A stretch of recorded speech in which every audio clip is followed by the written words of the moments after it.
Good morning, students. This is Naveen Upadhyay. You are watching your favorite subject, physics. Now we will start a new lecture with new topic. और my dear, आज जो topic हम आप लोगों के लिए लेकर आए हैं वो है वेक्टर एनालिसिस। वेक्टर एनालिसिस ये जो टॉपिक है ये फिजिक्स के पॉइंट ऑफ व्यू से इसकी जो इम्पोर्टेंस है वो इसलिए बढ़ जाती है क्योंकि फिजिक्स में जब हम किसी भी चैप्टर की स्टडी करते हैं तो उसमें हमें दो तरह की फिजिकल क्वांटिटीज पढ़ने को मिलती हैं, एक स्केलर क्वांटिटी और दूसरी वेक्टर क्वांटिटीज। स्केलर क्वांटिटीज जो होती हैं उनको अपन ऑर्डिनरी एल्जेब्रिक मेथड से ऑपरेट कर सकते हैं, उनको एडिशन, उनका सब्ट्रैक्शन, मल्टीप्लिकेशन और डिवीजन। बट जो वेक्टर क्वांटिटीज होती हैं उन्हें हम ऑर्डिनरी एल्जेब्रिक मेथड से सॉल्व नहीं कर सकते हैं, उनके लिए हमें वेक्टर्स मैथमेटिक्स यानी वेक्टर्स के rules of vector addition, subtraction, multiplication और डिवीजन सीखने होते हैं। तो इसलिए हम अगर फिजिक्स में आगे जब किसी भी चैप्टर में बढ़ेंगे तो वहाँ हमें वेक्टर्स की रिक्वायरमेंट होगी और वेक्टर्स को ऑपरेट करना, वेक्टर क्वांटिटी को सॉल्व करना हमें आना चाहिए। इसलिए ये जो चैप्टर्स हैं ये काफ़ी इम्पोर्टेंट हो जाता है आप लोगों के लिए, क्योंकि आगे किसी भी चैप्टर में जब अपन बढ़ेंगे तो वहाँ हमें इस चैप्टर की जरूरत पड़ेगी। तो बात करते हैं माय डियर वेक्टर एनालिसिस की, और हम कह रहे थे ऑल फिजिकल क्वांटिटीज। तो first of all upon physical quantity की अगर अपन बात करते हैं तो मैंने लास्ट लेक्चर्स में भी आप लोगों को physical quantity, unit and dimensions, unit and measurements जो चैप्टर पढ़ाया था उसमें हमने फिजिकल क्वांटिटी को डिफाइन किया था।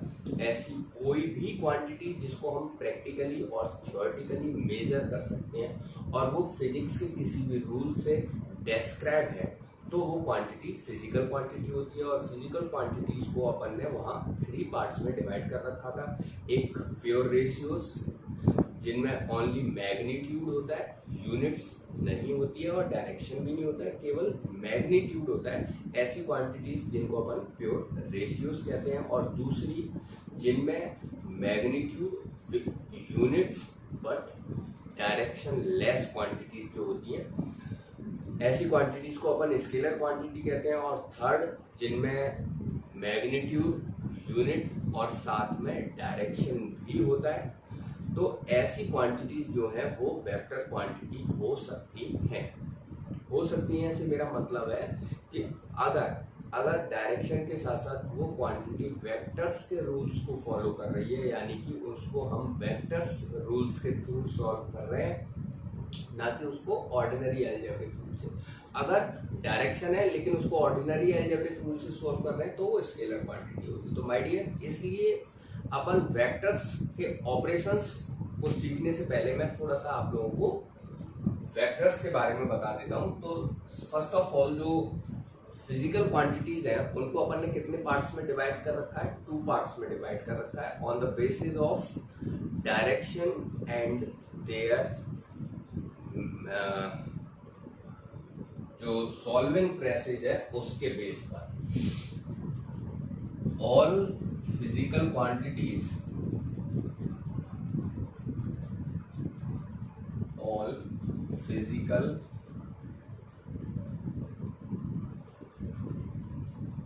quantities divide in 2 parts on the basis of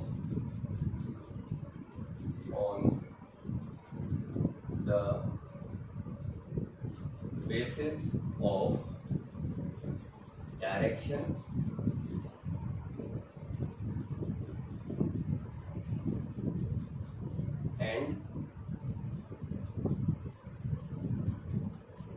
and their solving process, solving method.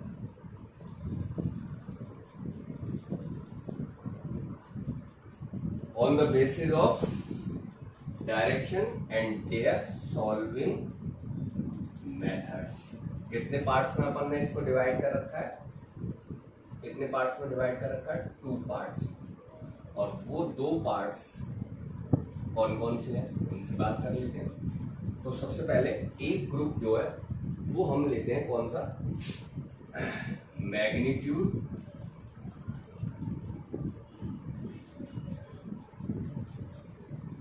Magnitude without direction, magnitude without direction and solve bye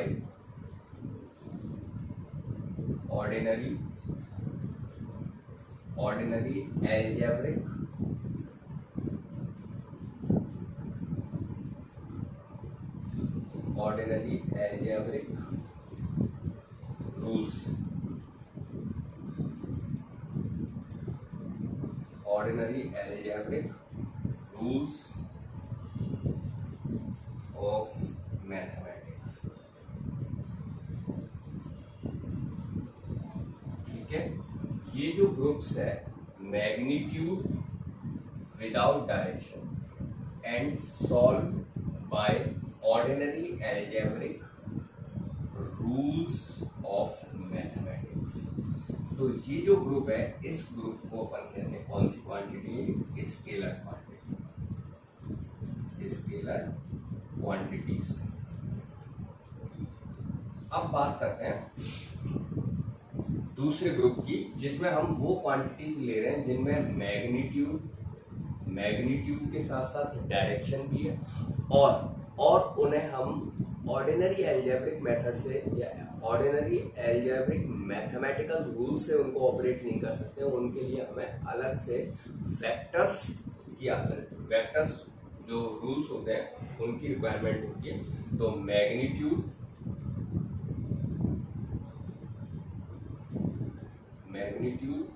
with direction,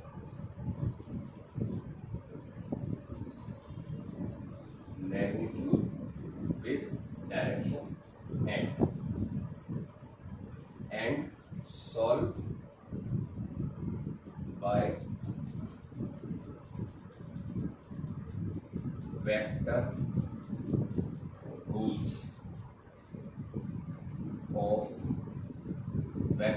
of mathematics।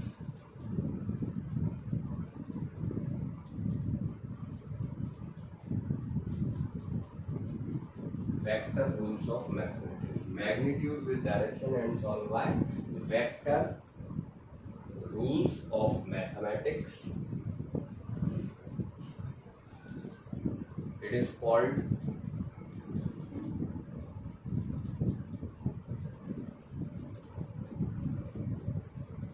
vector quantities।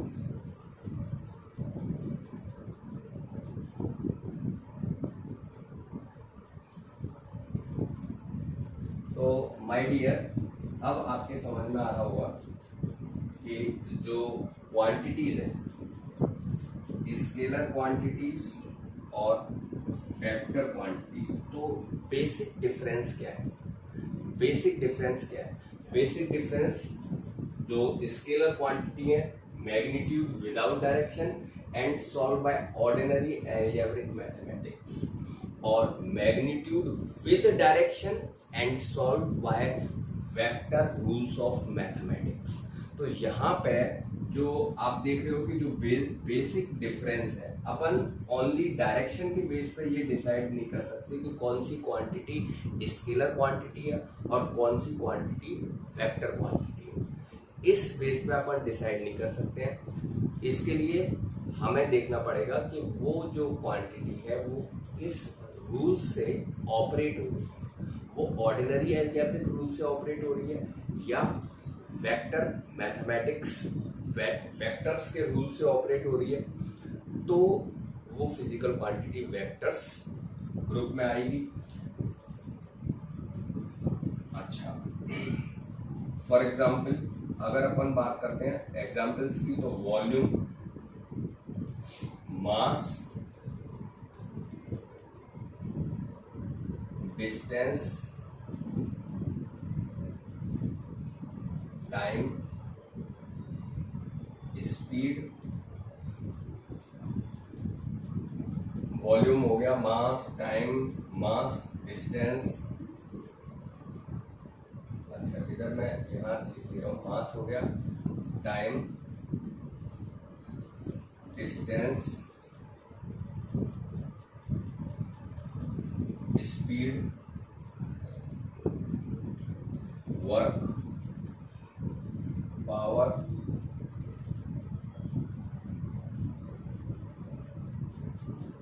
Energy,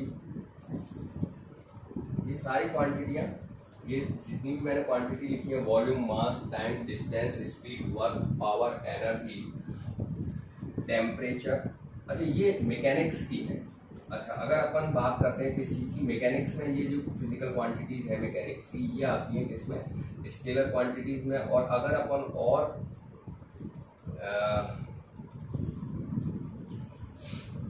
temperature,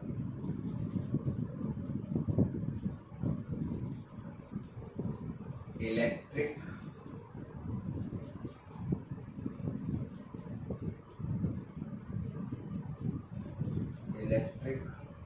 charge, current, electric charge, electric potential, current लिख देता हूँ,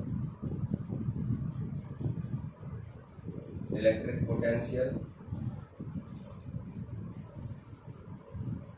तो ये सारी और भी काफ़ी सारी क्वांटिटी हैं एटसेट्रा, जो काफ़ी सारी क्वांटिटीज हैं जो स्केलर क्वांटिटीज में आती हैं। ऐसे अगर अपन वेक्टर क्वांटिटीज की बात करेंगे तो वेक्टर क्वांटिटीज में my dear area,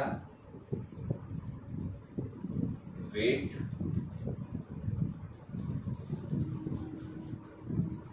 velocity,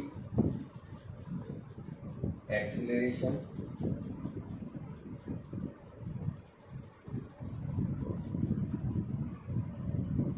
momentum,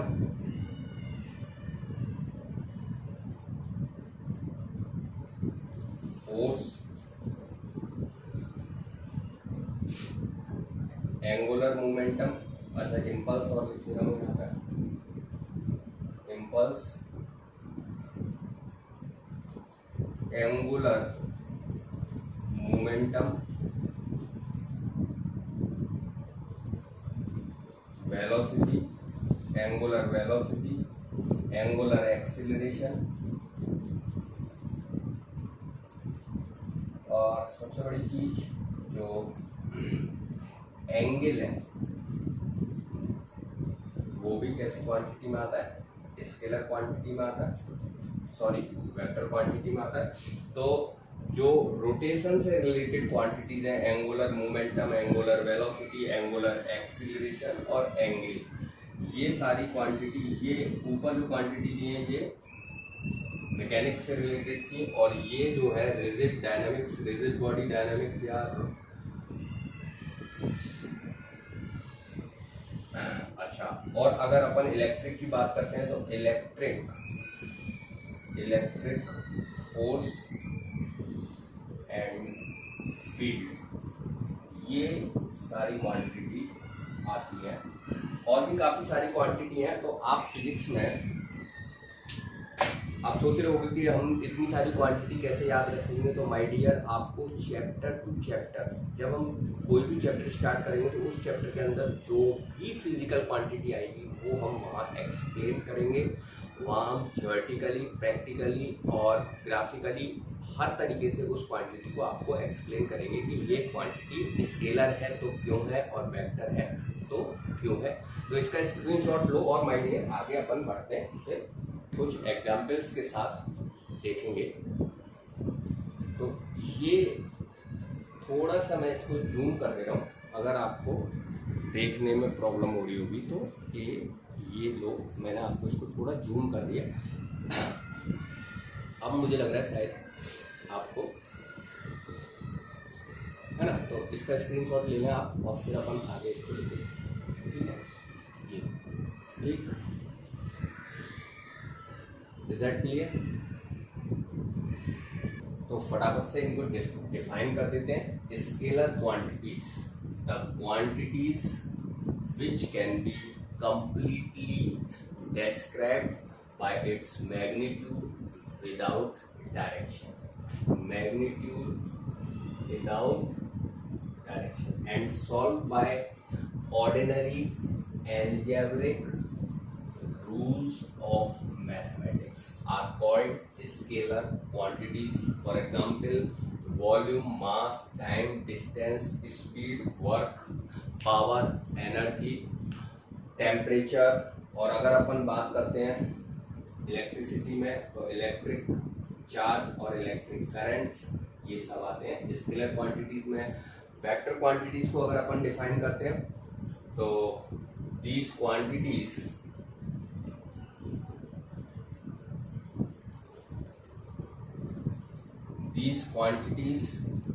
which can be completely described by its magnitude with direction and solved by vector rules of mathematics are called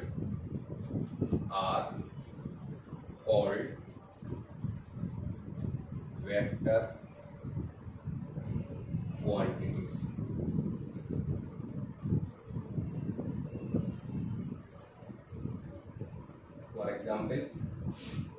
For example, area, weight, displacement, velocity, acceleration, linear momentum, force, impulse। और ये angular velocity, angular acceleration and angular momentum, ये angular जो motion होता है उससे related quantity है, electric force and field. तो ये डेफिनेशन इनको अपन ने थ्योरेटिकली डिफाइन कर लिया है। अब हम बात करेंगे आगे रिप्रेजेंटेशन ऑफ वेक्टर्स की। तो इसको आप नोट कर लें, इसके नोट्स, इसका स्क्रीनशॉट ले लें और इसको नोट कर लें। ठीक है, आगे बढ़ते हैं idea.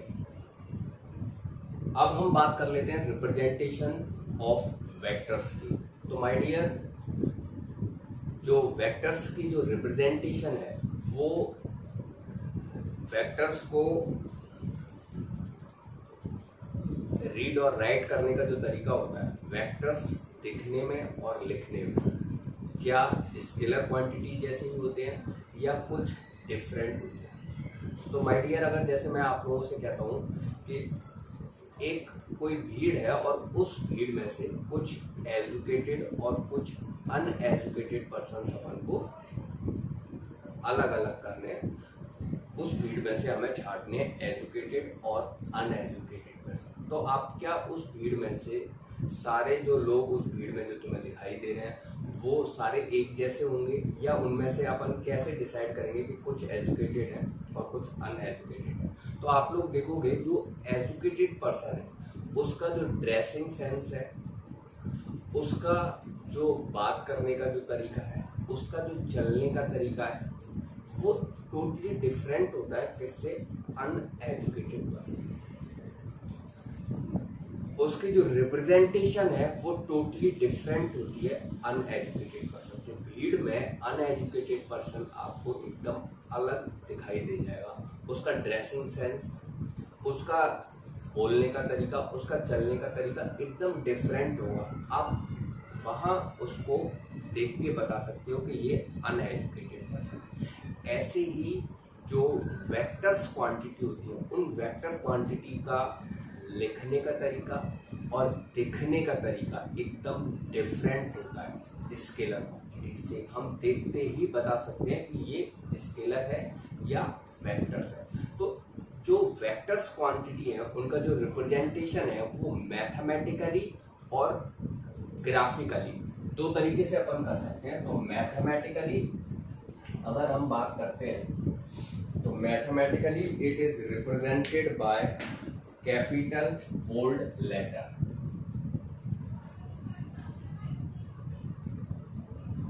Mathematically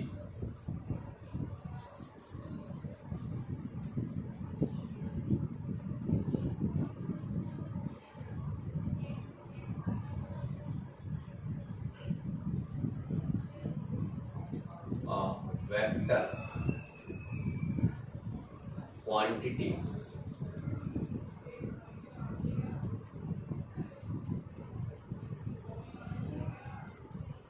vector quantity represented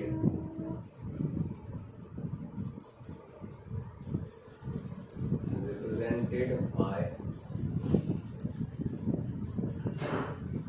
capital bold letter,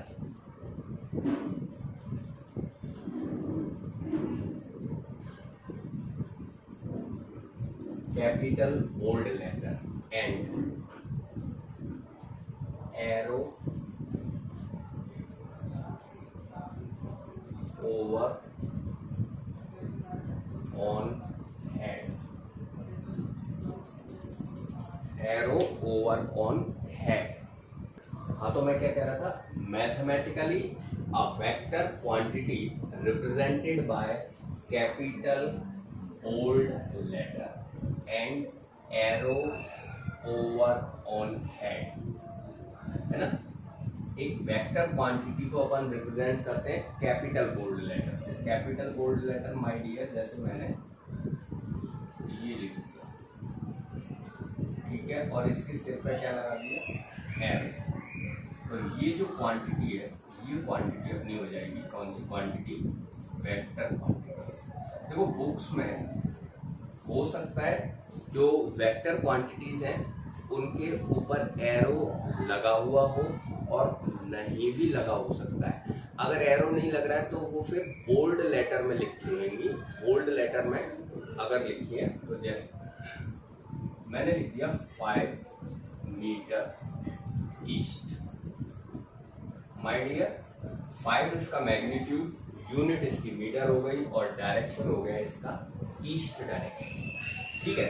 अच्छा, अगर हम इसके मैग्नीट्यूड की बात करते हैं तो इसका जो मॉडुलस होता है, मॉडुलस जो होता है, ये मॉडुलस इसके मैग्नीट्यूड को रिप्रेजेंट करता है, यानी कि 5 मीटर। अब मैंने इसके अंदर से डायरेक्शन हटा दिया, तो जो मॉडुलस है, modulus of vector quantity represented their magnitude. Modulus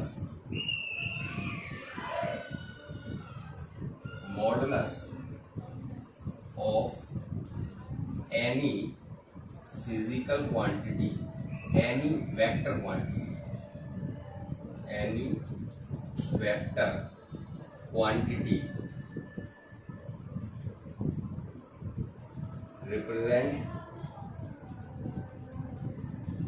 represent their magnitude।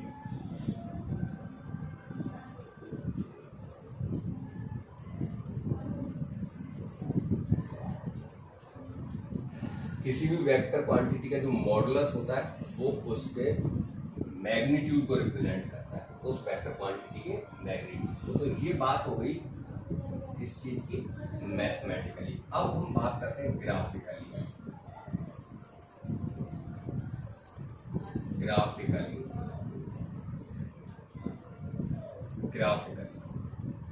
Mathematically और graphically a vector quantity. Graphically अगर अपन बात करते हैं तो graphically a vector quantity represented by an arrow.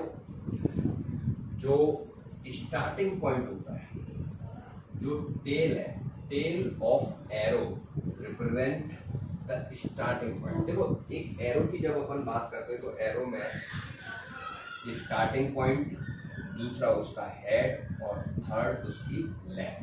तो जो टेल है, एरो की जो टेल होती है वो वेक्टर्स का स्टार्टिंग पॉइंट होता है, इनिशियल पॉइंट होता है। यानी वेक्टर स्टार्ट होता है कहाँ से, टेल से।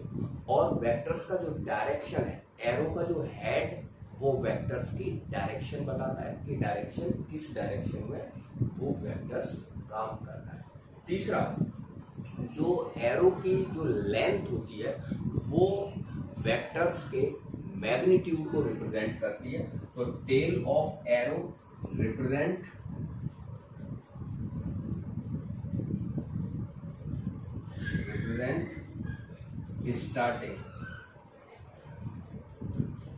स्टार्टिंग पॉइंट ऑफ वेक्टर के स्टार्टिंग पॉइंट को रिप्रेजेंट करता है। अच्छा, head of arrow represent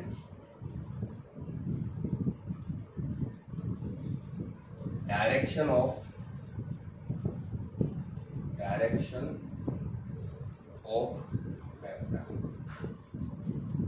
vector के डायरेक्शन को रिप्रेजेंट करता है। और third, length of arrow represent magnitude of vector, magnitude of vector.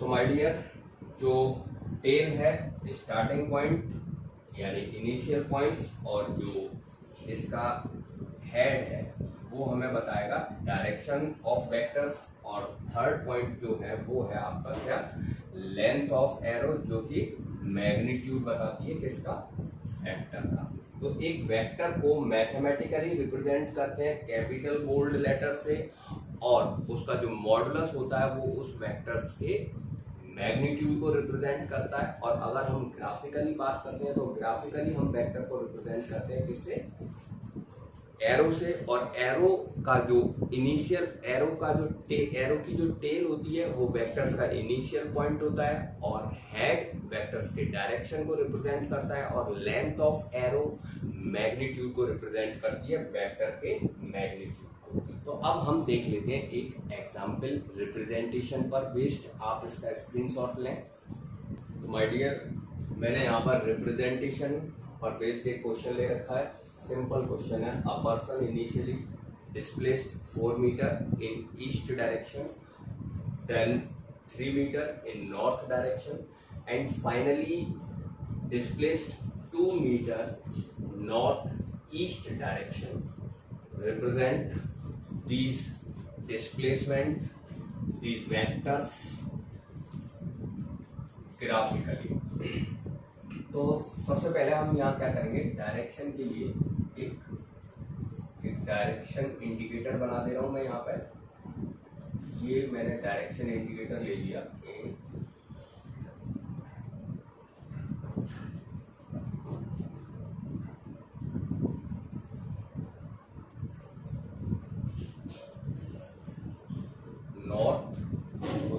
East, waste, north और साउथ। ये हो जाएगा अपना north east, south east, south west और नॉर्थ वेस्ट। ठीक है। अच्छा, अब यहाँ पे एक स्केल और कंसीडर कर ले रहे हैं। जैसे हमारा ये मीटर में दिया हुआ है तो 1 metre consider, now let us consider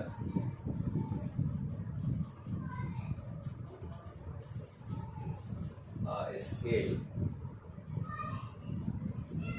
1 meter is equal to 1 centimeter। ठीक है। अब हम स्टार्ट करते हैं अपना क्वेश्चन। तो a person initially displaced 4 metre in east direction. तो जो हमारा वेक्टर्स है, फर्स्ट जो वेक्टर है, इनिशियल जो वेक्टर है वो 4 मीटर है और उसका डायरेक्शन ईस्ट है। तो जो हम एरो लेंगे, उस एरो की जो लेंथ है वो लेंगे 4 सेंटीमीटर्स की, जो इक्वल होगी 4 मीटर के, और डायरेक्शन उसकी जो हेड है एरो की वो लेंगे ईस्ट डायरेक्शन में। तो हमारा जो इनिशियल वेक्टर है माय डियर वो आ गया ए, यहां मैं ले लेता हूं ये, ठीक है। और ये जो इसकी टेल है, ये इसका स्टार्टिंग पॉइंट हो गया, मैं ले रहा हूं ए, और ये हो गया बी, और ये 4 मीटर इन ईस्ट डायरेक्शन। ठीक है। After that 3 metre in north direction में। तो अब हम जो वेक्टर्स लेंगे वो किस डायरेक्शन में लेंगे, नॉर्थ डायरेक्शन में, और उसकी जो लेंथ है वो ले लेंगे 4 सेंटीमीटर इन नॉर्थ डायरेक्शन में। तो ये हमारा वेक्टर्स का जो हेड है वो हमने किस डायरेक्शन में ले रखा माय डियर, नॉर्थ डायरेक्शन। ठीक है, ये वेक्टर आ गया सेकेंड वेक्टर। तो बी से अब हम आ गए सी पर, और कितना 3 मीटर। आगे चलते हैं। तो अब जो नेक्स्ट फाइनल वेक्टर है वो अपना कितना है, 2 मीटर नॉर्थ ईस्ट डायरेक्शन में। तो ये हमारा नॉर्थ डायरेक्शन है, ये नॉर्थ डायरेक्शन है, और ये जो है वो है ईस्ट डायरेक्शन में, जबकि वेक्टर अपन अपना ना तो नॉर्थ में और ना ईस्ट में, हमारा वेक्टर है नॉर्थ ईस्ट में। तो नॉर्थ से ईस्ट में तो ये हो गया अपना नॉर्थ ईस्ट डायरेक्शन 2 मीटर, और हम आ गए हैं डी पर फाइनली। तो ये हमारा रिप्रेजेंटेशन हो गया vector A B B C और C D, A B B C और सी डी, ठीक है। तो ये जो सी डी वेक्टर है वो हमारा नॉर्थ ईस्ट डायरेक्शन में, और इसका मैग्नीट्यूड कितना है 2 मीटर है। अब अगर मैं डिस्टेंस की बात करता हूँ, अगर आपसे डिस्टेंस पूछता हूँ तो डिस्टेंस जो है स्केलर क्वांटिटी है, और उसको अपन ऑर्डिनरी एल्जेब्रिक रूल से सॉल्व कर सकते हैं। तो 4 + 3 + 2, 4 3 7 और 2 9, तो डिस्टेंस जो है वो अपना हो गया 9 मीटर। अगर मैं डिस्प्लेसमेंट की बात करता हूँ तो डिस्प्लेसमेंट को अपन ऑर्डिनरी एल्जेब्रिक रूल से सॉल्व नहीं कर सकते हैं। इस पर मैंने लगा दिया है क्वेश्चन मार्क, क्योंकि इसको हम डिस्प्लेसमेंट वेक्टर क्वांटिटी और इसको वेक्टर्स रूल्स ऑफ मैथमेटिक्स से ही सॉल्व किया जा सकता है। तो हम आगे सीखेंगे वेक्टर्स रूल्स, लेकिन उससे पहले मैं वेक्टर्स की फैमिली से आपको इंट्रोड्यूस कराऊंगा नेक्स्ट लेक्चर में, और वहाँ हम टाइप्स ऑफ वेक्टर्स की बात करेंगे। तो तब तक के लिए मिलते हैं नेक्स्ट लेक्चर में, तब तक के लिए धन्यवाद, नमस्कार। स्क्रीनशॉट इसका ले लीजिए और अपने नोट्स कंप्लीट कर लीजिए।